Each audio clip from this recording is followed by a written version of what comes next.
friends. It's time to talk about burnt umbers.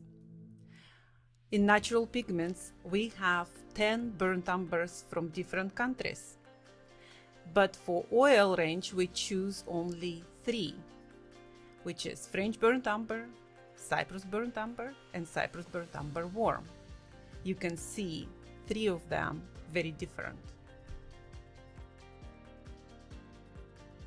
As always, let's start from grinding the pigment. You notice on the label it says Luberon burnt umber. This pigment we dig from Luberon Massif of France.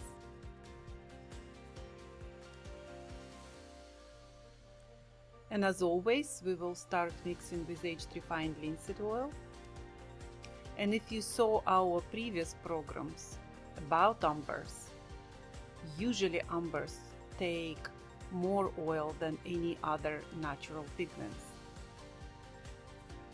Burnt umber is a reddish brown pigment typically made by heating raw umber, which dehydrates the iron oxides and changes it partially to a more reddish hematite.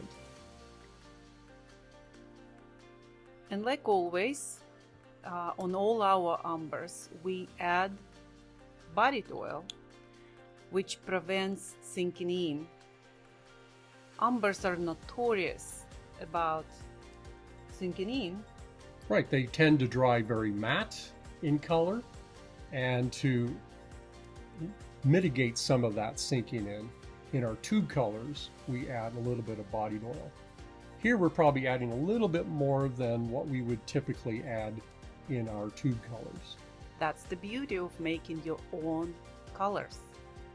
Here you can add then, and you can see if it changes the consistency of the paint as well as its drying ability. Now you can see on the label it says French burnt umber. We choose that name instead of Luberon, then it will be easier to remember for customers. Then this is the French umber. From the tube you still can see that it's fluffy, but same time the bodied oil giving this slightly longer properties. Although overall umber still will make the crisp edges.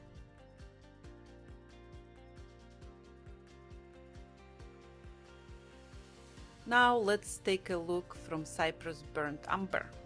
You can see the pigment is much darker than the previous burnt umber. Cyprus umbers tend to have a larger amount of manganese, of course, which gives it that darker color.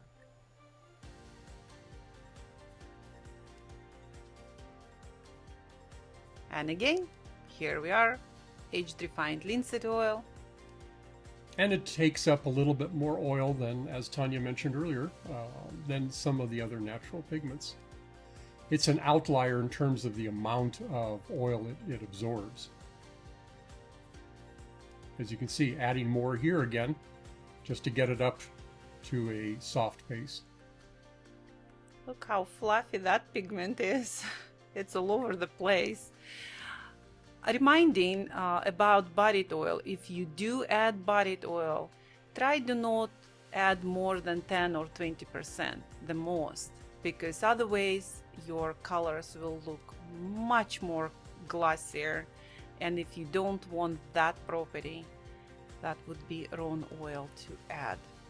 Plus the bodied oil tends to make colors stickier or more traction under the brush.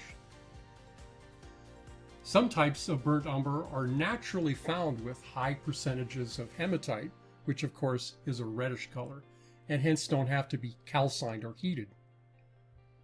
Here's the color from the tube.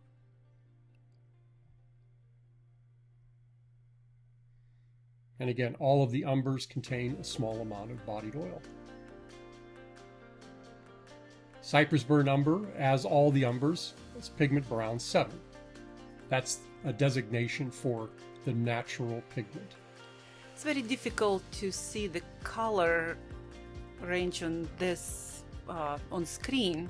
Looks like they all looking the same, but I can assure you they quite different.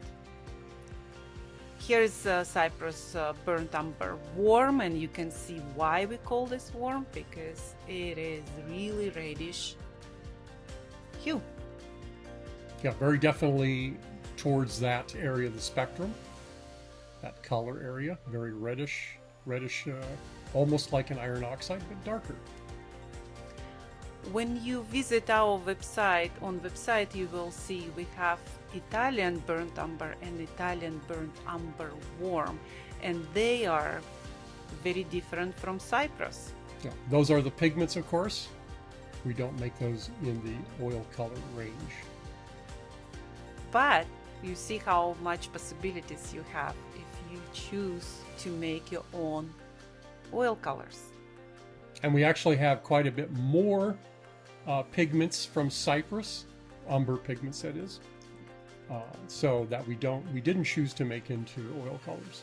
There are just so many good, but they were very subtle differences. Subtle differences in opacity, color, tinting strength, and so forth.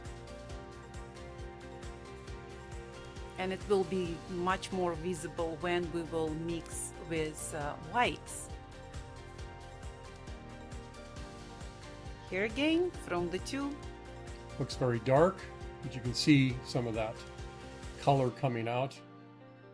See that reddish color there? Very beautiful. Still leaving the peaks. Beautiful.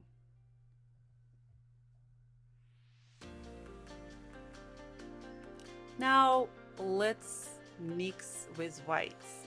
Here's lead white. I'm trying to do 50-50. Then you can see how it's tinting the color. And as we see in these videos, white makes a big difference in the tints. That's why we do a comparison between lead white and titanium white. You know, the first recorded use of burnt umber as a color name in English was in 1650. So many of the colors, the umbers that are talked about in old master treatises, they don't distinguish between raw and burnt umbers. Interesting. Certainly. I didn't know that. That's why when you see, and of course they're very difficult to distinguish in actuality. This kind of distinction is just a commercial distinction more than anything else, and just as a reference to the color itself. But the umbers are still basically the same. They still have a different area of or amount of hematite or hematite, which gives it either the reddish or the yellowish colors. Now let's mix with titanium. And you can see how the titanium cools down the umbers, these burnt umbers, and makes them quite a bit less warm than what they really are. And the reason for that, by the way, is because titanium is a bluish white, which is not the case for lead white. So there are advantages to using several different whites in your painting, depending on the subtle shifts of color, especially with natural pigments, but with all pigments you can see quite a bit of difference in the whites. You see how titanium is powerful. And of course, based on this exercise, at least what I can see, the French burnt umber is the least powerful, so more transparent than any other. More transparent, which means it has less tinting strength then. Yeah. Now I want to mix that with yellow ochre to see how I can warm up our umbers, burnt umbers. Yeah, so you get a little more kind of an orange effect rather than towards a cool reddish effect. And you can see how, in this case, this is the Blue Ridge Yellow Ochre. Yes. And you can see it's quite powerful. Yeah. Blue Ridge Yellow Ochre is the most powerful, and our range of colors for the yellow ochres, and again we have several of them. Look how it did a little bit kind of on the greenish side with that yeah. Cyprus burnt umber. Yeah. Very interesting. Almost reverting it back in a way to a raw umber. We'll see what's happening to the burnt umber worm. Yeah, definitely an orange ochreish color. Yeah. Beautiful.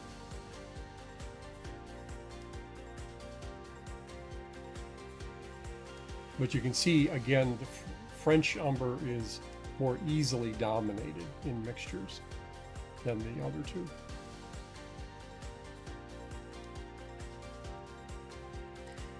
Now, of course, I want to try to do what you're accustomed to do, your blocks. So many of you saying then you're making your own block with mixing burnt umber with ultramarine. I just wanted to show you that.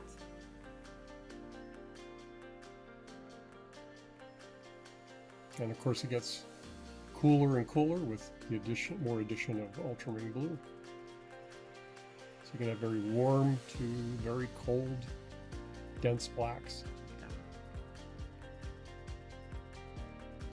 You don't need much ultramarine because although burnt umbers more powerful than just umbers, if you are interested, please look our previous programs about umbers.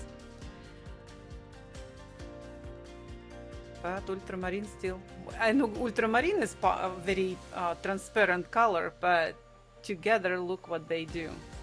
That has a strong tinting color. Yeah. The burnt umbers tend to have a higher manganese oxide content than the raw umbers. For what reason, I'm not sure, but it's just the way it turns out. Like always, thank you being with us. Please visit naturalpigments.com. And we'll see you again soon. Thank you very much. Bye now.